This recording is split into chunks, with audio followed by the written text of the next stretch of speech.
کے جہنم کے کروں سے ایک گڑھا بن جائیں گے۔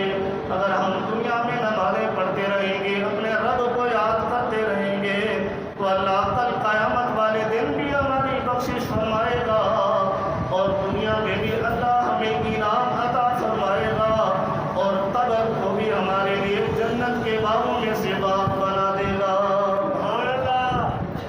یہ تو ہمارے اوپر ہے کہ ہم نماز پڑھیں یا نہ پڑھیں، یہ ہمارے اوپر ہے نماز کی پابندی کریں یا نماز کو ہم چھوڑ دیں۔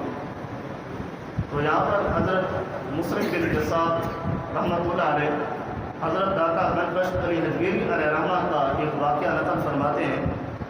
انہوں نے ایک واقعہ لکھا، ابو الحسن محمد بن اسماعیل ایک اللہ کے بڑے بزرگ گزرے ہیں جن کا زمانہ حضرت جنید بغدادی رحمۃ اللہ علیہ کا ایک ہی تھا۔ تو ہمارے اسلاف کو دیکھیں، ان کی زندگیاں دیکھیں، وہ نمازوں کی کس قدر پابندی کیا کرتے تھے۔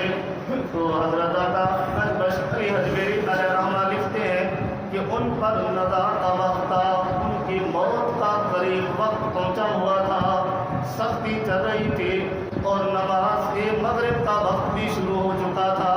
جب تھوڑا سا افاقہ ہوا، تھوڑی سی نزاع کم ہوئی، تو وہ شخص حضرت ابو الحسن محمد بن اسماعیل رحمۃ اللہ علیہ اس فرشتے سے گفتگو کرنے لگے جو اس کی روح قبض کرنے آیا تھا، اور فرماتے ہیں، اے فرشتے، تجھے میرے رب نے حکم دیا میری روح قبض کرنے کا، تو میرے رب کے حکم کا تابع دار، اور مجھے بھی میرے رب نے نماز پڑھنے کا حکم دیا، میں بھی اپنے رب کا تابع دار ہوں، مجھے اتنی مہلت دے دے کہ میں نماز مغرب ادا کر لوں، جب میں نماز مغرب ادا کر لوں تو میری روح کو تو قبض کر لینا۔ سبحان اللہ۔ یہ ہے ہمارے اسلاف، یہ ہے ہمارے بزرگ جن کے نقش قدم پر ہم چلتے ہیں، اور جن کے ذریعے سے یوں سمجھو کہ آپ مسلمان ہوئے۔ تو یہاں پر پاکستان ہو یا ہندوستان ہو یا سر زمین ہو، یہ اولیاء اللہ والوں کے فیضان سے ہم مسلمان ہوئے، تو اللہ کے نیک بندوں کے ذریعے سے ہم مسلمان ہوئے۔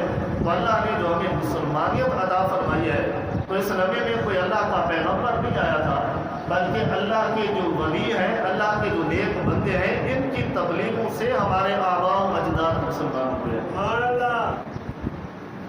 تو حضرت ابو الحسن محمد بن اسماعیل جب اس فرشتے کو عرض گزاریاں کر رہے تھے، نزاع کا وقت ہے اور وہ لمحہ بڑا عجیب ہوتا ہے، اور پھر بھی نماز کو نہیں بھولے، اپنے رب کی اطاعت کرنا نہیں بھولے، اپنے رب کو سجدہ کرنا نہیں بھولے۔ آج اللہ رب العزت نے ہمیں تندرستیاں عطا فرمائی ہیں، ہمارا جسم بھی صحیح سلامت ہے، ہماری غذا بھی صحیح سلامت ہے، ہمارے اعضاء بھی صحیح سلامت ہے، پھر بھی ہم نماز کے قریب نہیں جاتے۔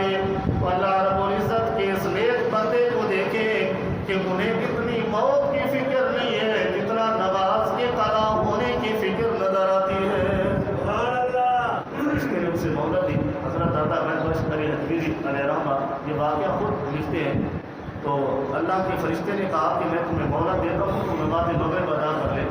تو تاریخ میں آتا ہے اس نے نماز مغرب ادا کی، نوری نماز سے فارغ ہوئے تو اللہ کے اس فرشتے نے اس کی روح پاک کو قبض کر لیا۔ پھر کسی نے خواب میں اس کی زیارت کی، پوچھا اللہ رب العزت نے تیرے ساتھ کیا معاملہ فرمایا؟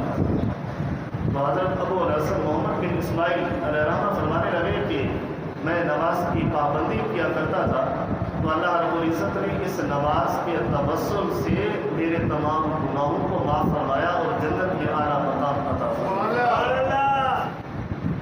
یہ اللہ کے نیک بندے ہیں، اور یہ اللہ کے ولی ہیں جنہیں اپنی زندگی کی جانے کی کوئی پریشانی نہیں ہوتی، لیکن نماز چھوٹ جائے تو اس کی بڑی پریشانی ہوتی ہے۔ اور حضرت مطرب بن عبداللہ رحمۃ اللہ علیہ ان کا ایک واقعہ ملتا ہے کہ ایک مرتبہ کسی سفر میں جا رہے تھے، تو جا کر قبرستان میں پہنچے، تھکاوٹ تھی، سفر بہت زیادہ کیا ہوا تھا، فرمانے لگے ہلکی سی 2 رکعت میں نے نماز نفل پڑھ لی،